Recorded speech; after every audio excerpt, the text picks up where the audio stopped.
भावें जट्टां दा पुत्र कुरान दा कारी बन जाए मां बाप नूं क़यामत दे दिहाड़े जन्नत विच नूर दा ताज मिलेगा।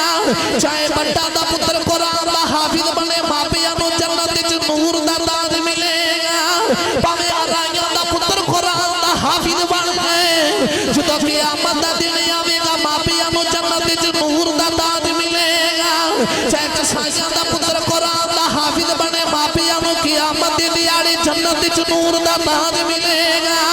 बरादरी जेड़ी मर्जी ले लो जिदा पुत्र भी कुरान दा हाफिज बनेगा क़यामत दा दिन आवेगा अल्लाह मां बाप नूं जन्नत विच नूर दा ताज देवेगा।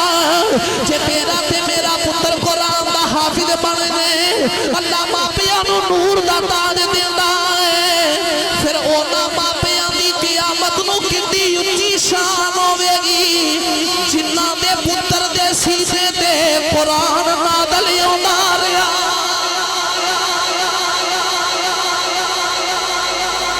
उन वालदैन दा मुकाम होवेगा साडे पुत्र कुरान दे आलिम बन जान कुरान दे कारी बन जान कुरान दे हाफिज बन जान ते मां बाप नूं जन्नत विच नूर दा ताज मिले ते जिन्हां दे पुत्र दे कल्ब ते 23 साल कुरान नाज़िल